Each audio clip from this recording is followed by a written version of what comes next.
Eran una pareja afectuosa. Mi papá era pastor, iban a la iglesia, no tenían amantes, tampoco jugaban. Pero los atacaron en un camino rural. A la mujer la arrojaron de un puente. Dio contra una valla de hormigón y terminó cayendo al vacío. Su esposo, con quien vivió 39 años, desapareció. Teníamos perros, caballos, apoyo aéreo. Cada día se hacía más difícil. ¿Y si nunca lo encontramos? Una investigación que desató una feroz pelea familiar. Sí, porque no tenía sentido. You are a monster. Then I hope you burn in hell. Secretos, mentiras y la búsqueda de Jerry Stumps.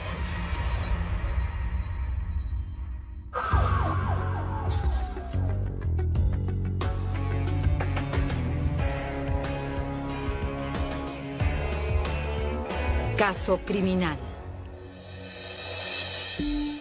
El caso de hoy nos lleva a Corbett, en Oregón, una pequeña comunidad montañesa a media hora al este de Portland. El pueblo se convirtió en escenario de un misterio aterrador, luego de que vieran a una mujer malherida arrastrándose entre la maleza al costado de un camino rural.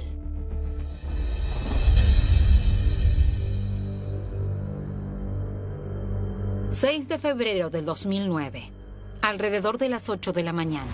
Gerald Ford iba por la carretera Gordon Creek cuando algo le llamó la atención. Vi una mano salir de entre los arbustos, haciendo señas. Parecía que había alguien herido. Gerald se detuvo para ver si podía ayudar. Pensé, un pescador debe haberse resbalado y caído. Di marcha atrás. Mi vecino estaba conmigo.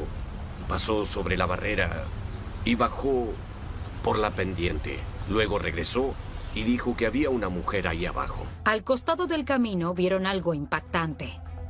Una mujer madura, tendida en la tierra fría, aterrada y malherida.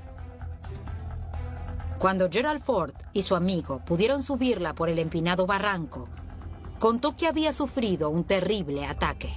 Acá es donde estaba tirada, justo acá. En esta zona. Dijo que la habían arrojado del puente, junto al arroyo.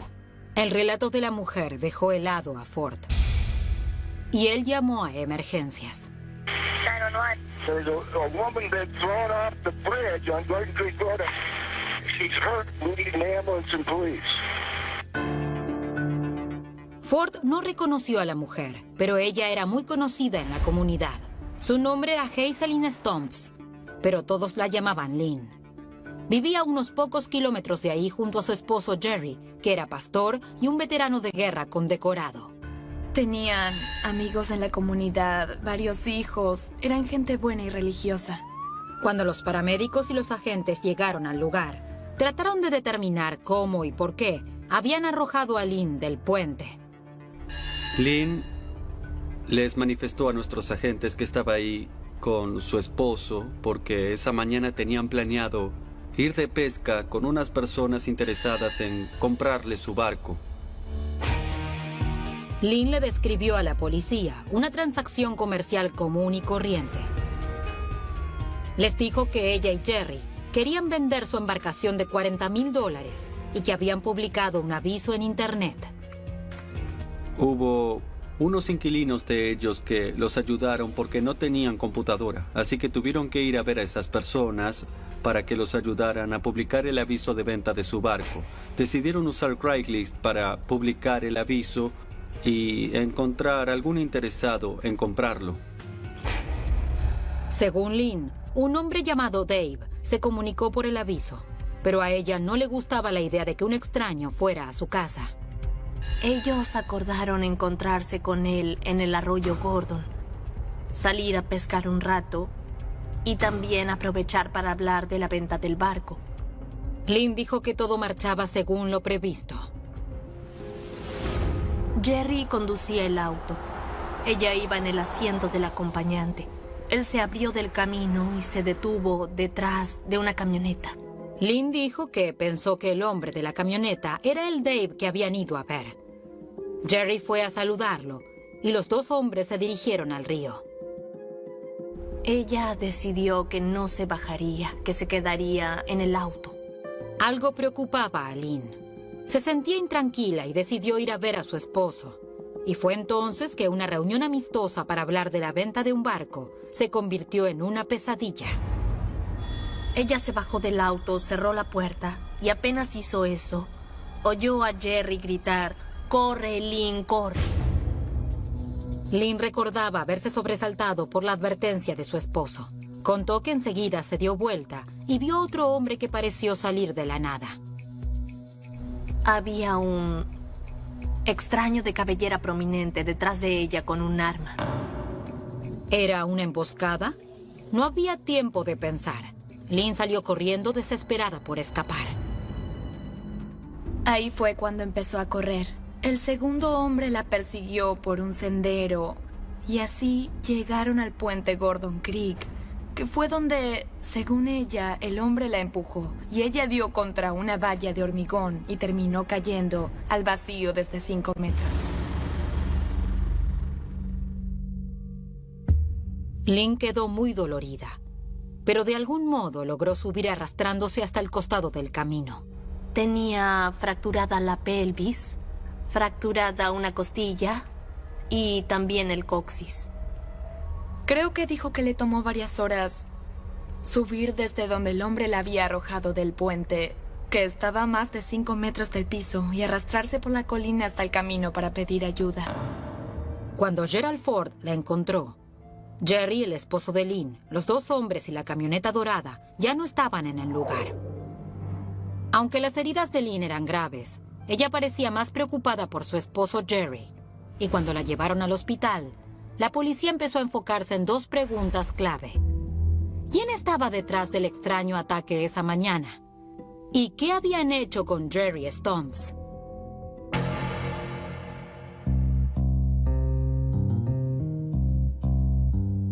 ¿Cómo podía una simple reunión para hablar de la venta de un barco haberse convertido en un violento ataque contra una pareja respetada? La policía aún no tenía respuestas, y mientras Lynn Stumps se recuperaba en el hospital de sus heridas, iniciaron una búsqueda exhaustiva para hallar a su esposo desaparecido. Para nosotros se trataba de una misión de búsqueda y rescate. Sabíamos que teníamos un hombre desaparecido y una mujer herida. En ese momento tratamos de movilizar a oficiales, sargentos, todos los policías que estaban de patrulla y podían acudir al lugar para hacer una primera búsqueda. Muchas veces cuando pasa algo como esto, podemos hallarlo en muy poco tiempo. Las búsquedas iniciales en la escena del crimen, cerca del puente donde habían hallado a Lynn, no dieron resultado. No había ningún rastro de Jerry. No podíamos encontrar a Jerry, sabíamos que el tiempo se acababa. Así que lo que hicimos a los fines de la investigación fue anotar todo en una pizarra, todo lo que había que hacer, la manera de recorrer la zona. Había que ir y hablar con todas las personas que podrían haber pasado con el auto por el lugar, con los residentes de la zona que podrían haber oído algo. La policía concentró todos sus esfuerzos en la búsqueda de Jerry, aún con la esperanza de hallarlo con vida. A lo largo del día se sumaron personas que conocían la zona y recorrían cada rincón del terreno. Teníamos perros, hasta pedimos caballos y apoyo aéreo. La noticia del ataque empezó a circular rápidamente por el pequeño pueblo de Corbett. Todos parecían alarmados y se preguntaban dónde estaba Jerry, qué le había pasado y quién había sido. Este es un pueblo pequeño y todo se sabe enseguida. Es decir, no pasó mucho tiempo hasta que alguien de los que estaban en el puente vino a la tienda y contó lo que pasó.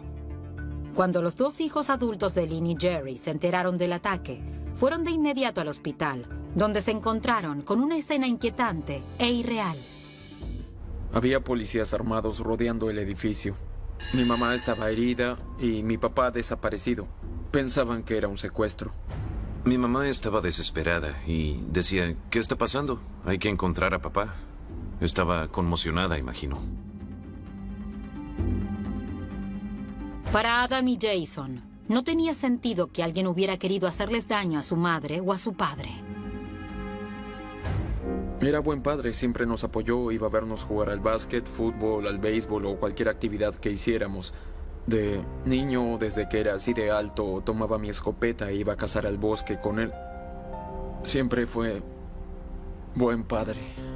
Era la clase de sujeto que se sentaba y se ponía a hablar 2 horas con un desconocido y muchas veces cuando contaba anécdotas se entusiasmaba y gritaba. Y era muy divertido observarlo.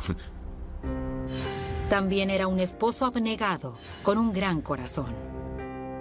Aunque su propia vida podía estar en riesgo en el río, Jerry pareció no pensar en su propia seguridad cuando le gritó a Lynn que corriera. Su familia estaba desesperada por tener respuestas, pero era un crimen sin un motivo claro y una escena que no tenía pistas obvias. No había huellas en el lodo, ni rastros de a dónde podría haber ido Jerry o a dónde podría haber ido su atacante. No había una escena de crimen típica como uno lo imaginaría. Lo único que teníamos al principio era la declaración de la señora Stomps, que también era víctima del ataque y secuestro. Solo eso. Y teníamos el bosque, teníamos el río, teníamos una zona que estábamos registrando, pero si no dábamos con Jerry, no había escena del crimen y eso complicaba nuestra labor. Los detectives recurrieron de nuevo a la ayuda de su único testigo, Lynn Stomps. Aún sedada en la cama del hospital, repasó con ellos los detalles de lo que había ocurrido. When you last saw Jerry, what was he doing? Running down the path. There was another guy chasing him. The shorter guy. Okay. Do you know if he dropped his fishing pole or not? I couldn't tell. I was running up the road. Los detectives le pidieron a Lynn que describiera a los atacantes. Según su relato, Dave, el hombre que supuestamente estaba interesado en comprarles el barco, medía cerca de 1,75 m, era de contextura mediana y tenía cabello corto. Lynn dijo que cuando vio al otro hombre con la pistola, se asustó tanto que salió corriendo y no logró verlo bien. Pero igualmente hizo todo lo posible por darle una descripción a los detectives. I didn't really see his face. I do know that he had a mustache and he had thick hair, kind of bushy, but not like real bushy like afro or anything like that. Just, you know, full size of head hair. I don't know. And a male white? White. Desesperado porque diera una mejor descripción, el hermano de Jerry trató de pedirle más detalles a Lynn. Recuerde que yo insistía con las preguntas para que me diera más detalles.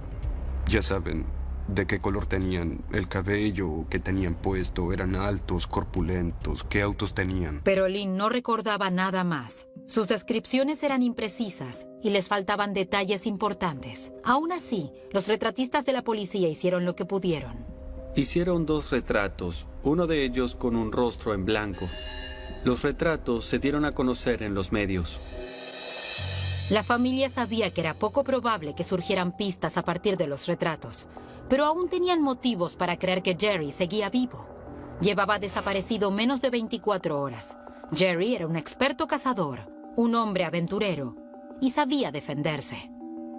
Si alguien podía sobrevivir en el bosque, sería él. Él conocía ese bosque mejor que nadie. Andábamos por toda esa zona boscosa cuando éramos niños y jugábamos ahí. Ellos llevaban ahí... no sé, creo que habían vivido ahí unos 35, 36 años. Así que sí, él conocía muy bien esa zona. Para mí se hubiera resistido, es decir, sobre todo si sintió que mi mamá corría peligro o algo así. Yo sé que siempre llevaba un arma, así que no se hubiera entregado sin luchar. La búsqueda policial siguió durante la noche, y la familia decidió que alguien debía regresar a la casa de Lynn y Jerry.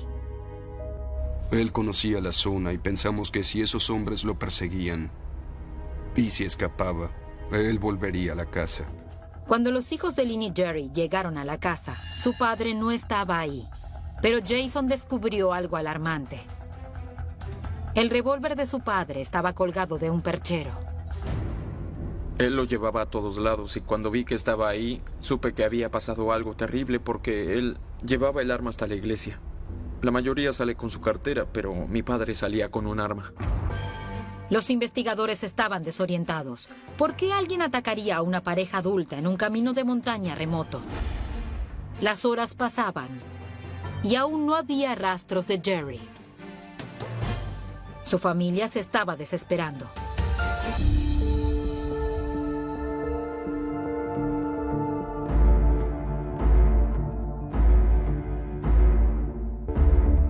El propio Jason, hijo de Lynn y Jerry, fue hasta el arroyo para buscar pistas.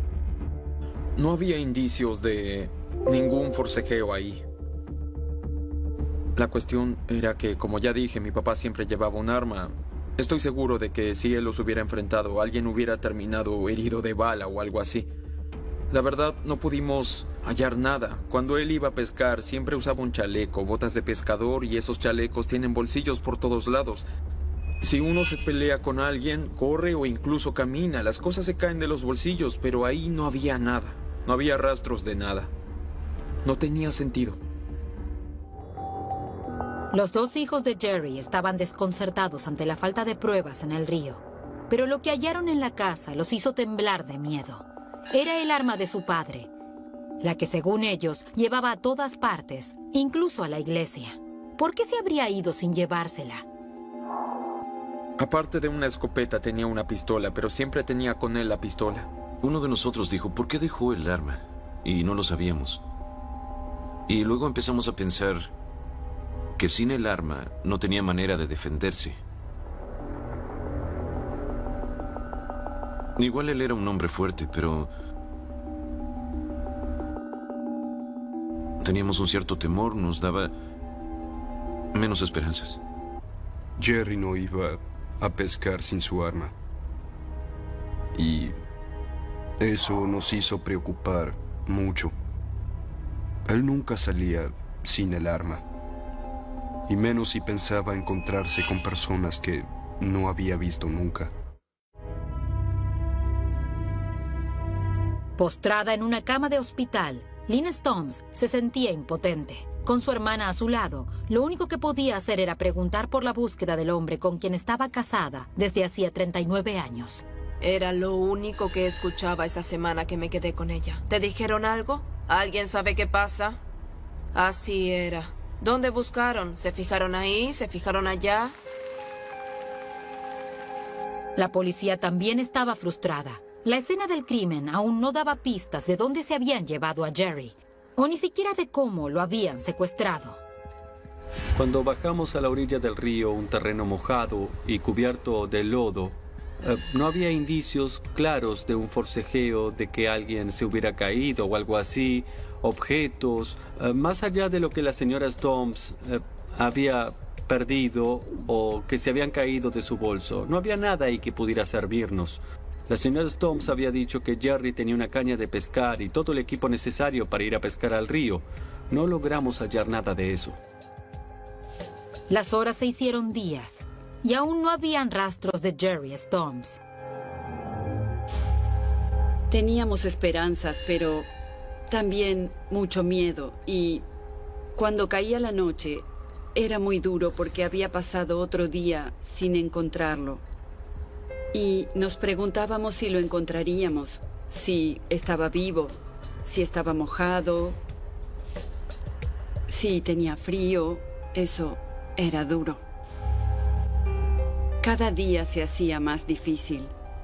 Todos nos decíamos, ¿y si nunca lo encontramos? ¿Qué hace la gente cuando no puede encontrar a alguien? ¿Qué pasa si no aparece?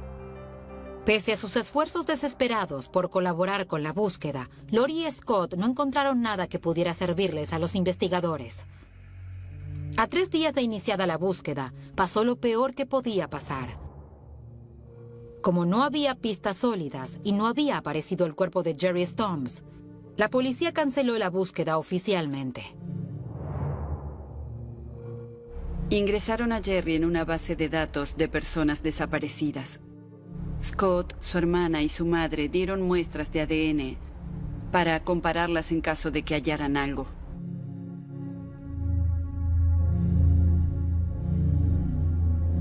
Fue un momento desgarrador para la familia, pero los detectives siguieron dedicados al caso.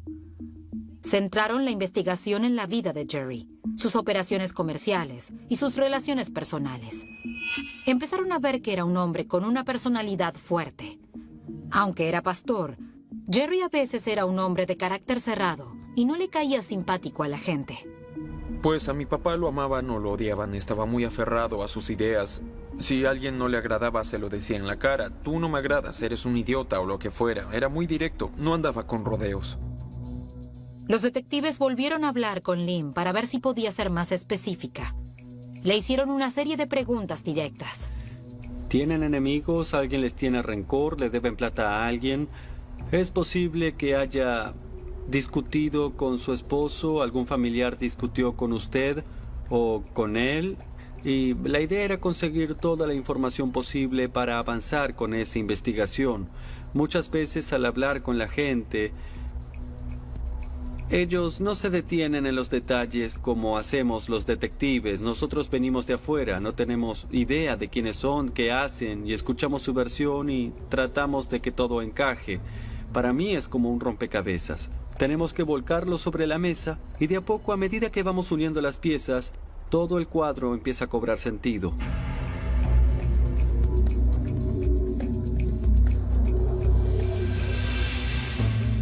En las semanas anteriores a su desaparición, él había estado tratando de ayudar a un vecino con un cierto conflicto por el uso de tierras. El vecino quería abrir un aserradero en sus terrenos y el condado le decía que no era posible y que no tenía los permisos necesarios para eso. Y Jerry sostenía lo contrario y estaba a favor del vecino, y como algunos de sus amigos y sus vecinos lo sabían, pensaron que podía llegar a haber una conexión. Pero no dijeron mucho más que eso. No había ninguna persona en particular que, según ellos, tuviera algún motivo para matarlo. Jerry había tenido roces con varias personas, pero la policía pronto se dio cuenta de que ninguna discusión había sido de una magnitud tal para justificar el brutal ataque en el puente.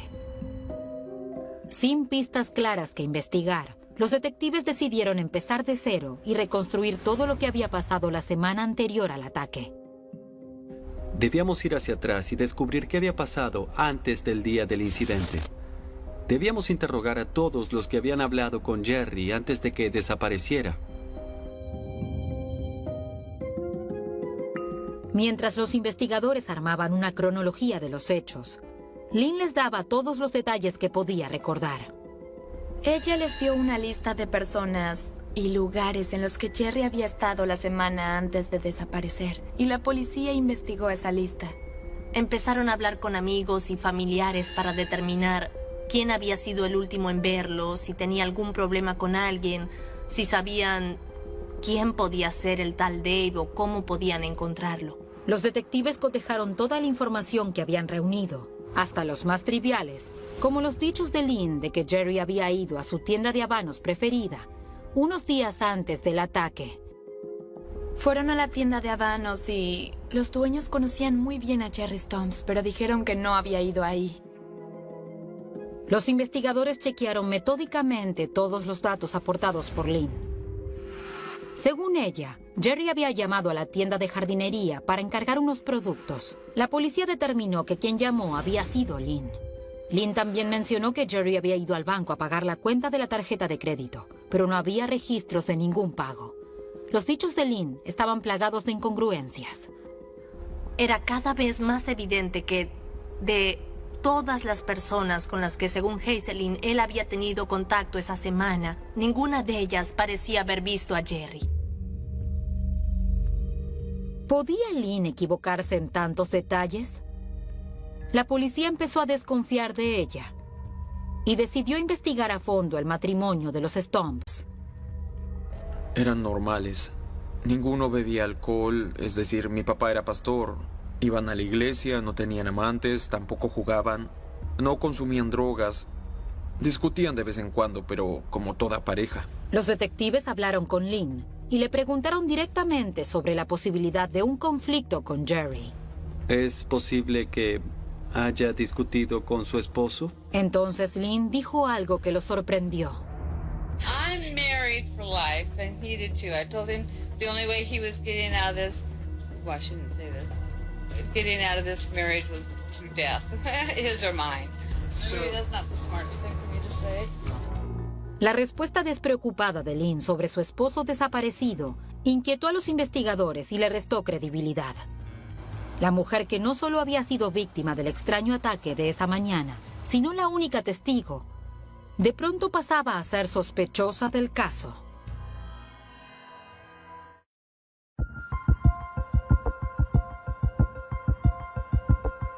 Los detectives que investigaban el ataque a Jerry y Lynn Stomps empezaban a poner en duda la versión de Lynn. Nada de lo que ella decía parecía cuadrar. ¿Dónde estaba Dave, el hombre que según Lynn estaba detrás del ataque? ¿Y qué tenía él en contra de los Stomps?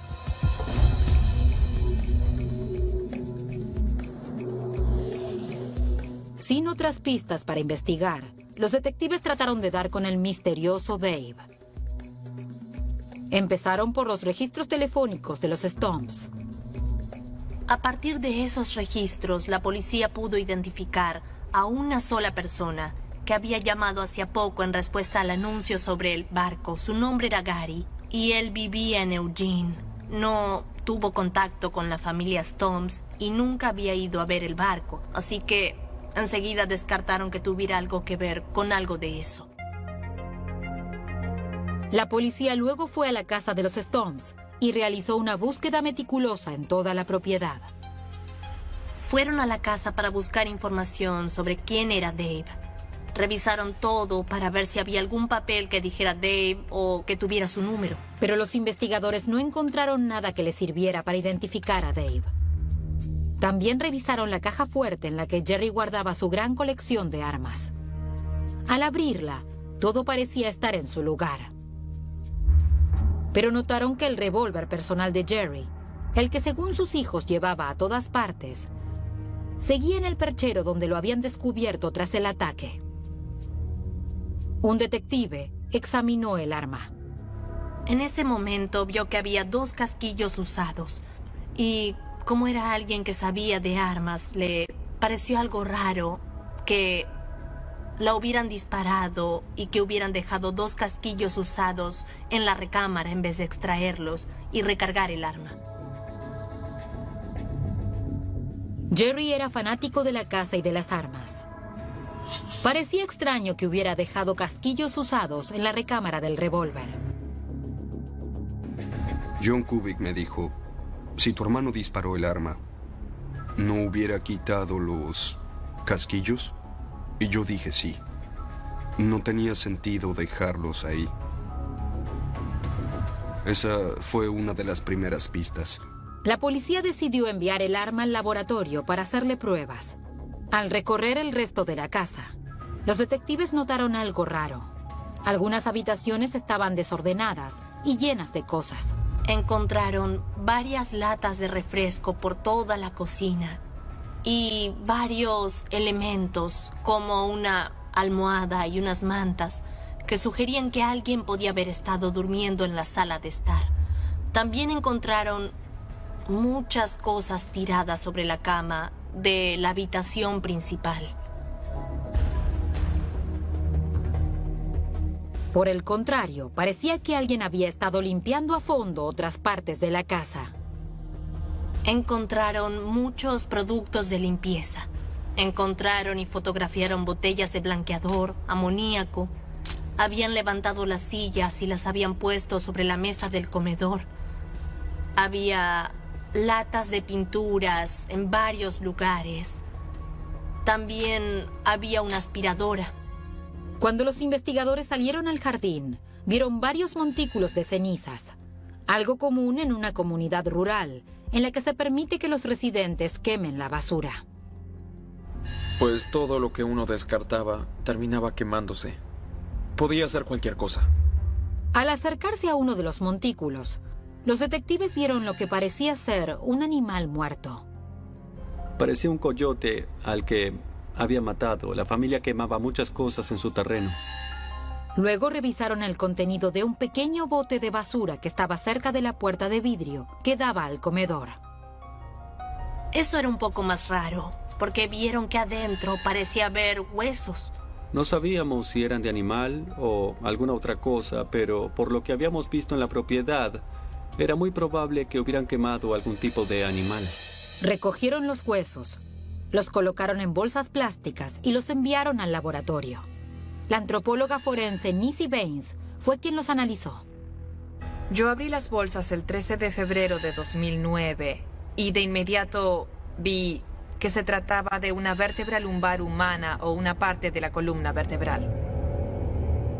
Estaba carbonizada, casi irreconocible, pero noté ciertas características distintivas. El laboratorio también le hizo varias pruebas al revólver de Jerry. Una científica forense sometió el arma a una luz de alta intensidad. La observé y de inmediato vi numerosas manchas de sangre en toda el arma. El arma estaba llena de salpicaduras de sangre. Como Jerry era amante de la caza, los expertos sabían que podía tratarse de sangre animal. Pero las pruebas demostraron que era sangre humana. Luego la compararon con la muestra de ADN de Jerry. Teníamos su cepillo de dientes y pudimos tomar una muestra de ADN de ahí. Cuando se compararon, las muestras de ADN coincidieron y así supimos que la sangre del arma era de Jerry Stomps. El informe del laboratorio cambió todo. La policía ya no parecía tener dudas de que habían matado a Jerry Stomps. Habían hallado restos que creían suyos en el jardín de su propia casa. ¿Sería posible encontrar también al asesino dentro de su entorno?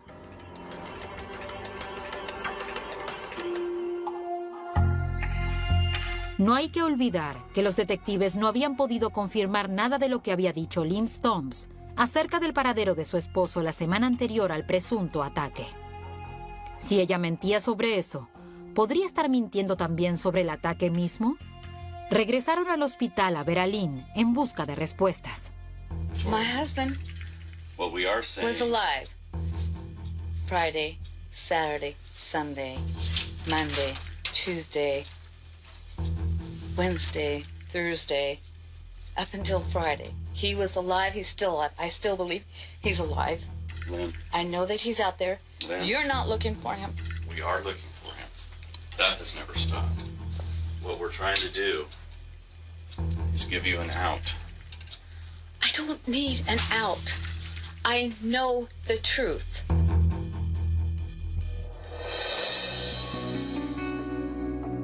Aunque habían hallado la sangre de Jerry en su propia arma, Lynn seguía insistiendo en que el ataque en el puente había ocurrido y en que ella decía la verdad. Pero a esa altura, los investigadores ya se habían cansado de escucharla. Ellos creían que el hombre llamado Dave no existía y que todo el relato de un ataque en el puente sobre la carretera Gordon Creek no era más que la coartada falsa de una asesina. Let's stop this madness. Let's stop it. Something happened. Maybe it was an accident. Mistakes happen. We know that. Jerry deserves better. El 12 de febrero del 2009, a los 6 días de haber reportado la desaparición de su esposo, la policía arrestó a Lynn Stomps en su habitación del hospital y la acusó de homicidio. Le dijeron que quedaba arrestada. Me ordenaron irme y llevarme todo lo que fuera mío. Yo me eché a llorar. Estaba molesta. Miré a los detectives y les dije, ¿cómo pueden pensar que fue ella? El arresto conmocionó a todos los residentes del pueblo de Corbett y sobre todo a la familia de Jerry. La verdad, sentí como si me hubiera dejado sin aire. Era algo que no podía creer, porque conocíamos a Lynn y nos parecía que era la persona que ellos estaban diciendo que era. Era algo increíble y para mí hubiera sido mucho más fácil creer que un extraño era el asesino que creer que había sido Lynn. Jamás en mi vida hubiera imaginado que ella era capaz de eso.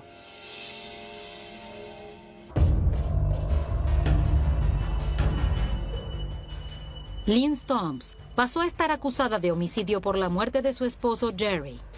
Pero ella insistía en que la policía se equivocaba. Que ante la falta de un motivo claro, surgió una nueva hipótesis. ¿Era posible que ella estuviera encubriendo a alguien? Lynn era la sospechosa menos pensada del homicidio. Nadie podía entender por qué hubiera querido matar a su esposo después de 39 años. no tenía ningún sentido. Si no había sido ella, estaba protegiendo a alguien. Y a los únicos que hubiera protegido era mi hermano y a mí. Los detectives decidieron investigar a los hijos de Lynn, Adam y Jason. Tuvimos que ir y relatar nuestras últimas 2 semanas. Un vecino les contó a los detectives que la relación de Jason con su madre había provocado un grave conflicto en el matrimonio de los Stomps. Según él, Jerry se enfureció al descubrir que Lynn le había dado una gran cantidad de plata a Jason en secreto. Al saber que ella había tomado plata sin su permiso y se la había dado a uno de sus hijos, Jason, él se molestó mucho. Y al parecer en alguna oportunidad había mencionado que quería divorciarse de Hazelyn. ¿Acaso una pelea por plata pasó a ser un motivo para matar? ¿Había sido Jerry parte de una violenta confrontación porque Lynn le había prestado plata a uno de sus hijos? Jason pensaba que era posible, pero sospechaba que los problemas económicos de su hermano Adam habían sido la causa del conflicto que terminó con la vida de su padre. Cuando me hice cargo de los bienes familiares, me llamó la mujer de mi hermano para que cancelara un préstamo de $40,000. Así que empezamos a pensar que ese podía ser el motivo, la causa de todo. Pensábamos que mi hermano y mi papá habían tenido algún tipo de enfrentamiento. Y así acabó muerto mi papá porque nada tenía sentido. No había nada que apuntar a otra persona y queríamos buscar una coartada para mi hermano porque estaba desaparecido. Para nosotros, si ella no se hubiera caído, se hubiera salido con la suya. Y en realidad, ella fue al río esa mañana para dejar pruebas. Ella conducía. Jerry nunca estuvo con ella. Ella fue hasta ahí esa mañana para arrojar su caña de pescar y otros elementos de su equipo. Todo el tiempo desaparecen pescadores. Pero cuando alguien que pasaba por ahí la descubrió tras quedar herida, Lynn tuvo que inventar una nueva explicación para su extraño percance. Ella se valió del hecho de que tenían en venta su barco para armar una coartada falsa. Mientras subía por la colina, se le ocurrió la historia del anuncio y entonces dijo, oh, sí, un tal Dave llamó por teléfono. She almost got away with it. Hazelyn Stomps almost got away with murder. But at the very last minute, something went horribly wrong with her perfect plan. Con eso, la fiscalía concluyó su alegato. Se pidió silencio a la sala colmada de gente para dar lugar a la defensa de Lynn. Pero para sorpresa de todos, no hubo defensa. El abogado defensor no llamó ni a un solo testigo. En ese momento, Sherry Plant cuestionó la decisión que tomó el abogado de su hermana. Él dijo que no pensaba llamar a nadie. Dijo que su idea no era llamar a ningún testigo. Aunque coincidía en que la fiscalía no tenía pruebas suficientes, igual creía que la defensa debía actuar para convencer al jurado. Decía que la otra parte tenía la carga de la prueba. No era más que una actuación para el fiscal. Ellos no hicieron nada para defender a mi hermana. En su alegato final, la defensa le dijo al jurado que evitara la tentación de juzgar a Lynn y que solo considerara las pruebas, y afirmó que no se había podido demostrar su culpabilidad. I suggest that you all not fall for the hype and look at the substance of this case. This case is not proved beyond a reasonable doubt. No había pruebas contra mi hermana, pero sí pruebas de que Jerry estaba muerto. Sí había pruebas de que se había equivocado con las fechas, pero ¿había pruebas sólidas de que mi hermana había hecho algo? No. Tras 8 días de testimonios, le llegó el turno al jurado. Solo les tomó 5 horas llegar a un veredicto. Lynn Stomps, culpable de homicidio. Me eché a llorar. Lloraba mucho porque sentía alivio y tristeza. Y también un dolor muy profundo porque se arruinaron muchas vidas sin ningún sentido. La audiencia de condena del día posterior estuvo tensa y cargada de emociones. Desde el estrado, Adam atacó a su madre sin ninguna contemplación. You are a monster. And I hope while you spend the rest of your miserable life rotting in jail, maybe sometime during that time you will think about the pain and the suffering you have caused everybody else by your actions. And then I hope you burn in hell.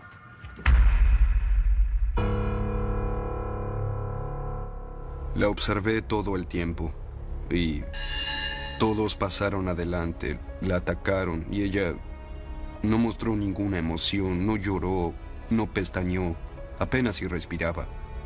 Así fue. Jason también subió al estrado, pero no pudo hablar. No recuerdo bien lo que quería decir en ese momento, pero ya llevaban 1 hora apedreándola entre todos y no quería subir ahí porque ya no había más que decir, ya era suficiente y no tenía sentido seguir con eso. Yo solo quería preguntarle por qué. Porque no hacía falta pasar por todo un juicio, la familia no tenía por qué sufrir eso. Al final, el juez condenó a Lynn Stumps a cadena perpetua. La sensación fue como si nos hubieran quitado un peso de la espalda. Por fin se haría justicia por Jerry.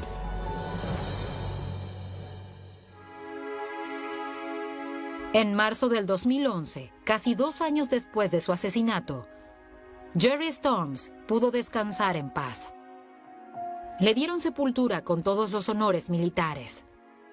Fue un capítulo final digno para una tragedia que había dejado a su familia deshecha y golpeada por su pérdida.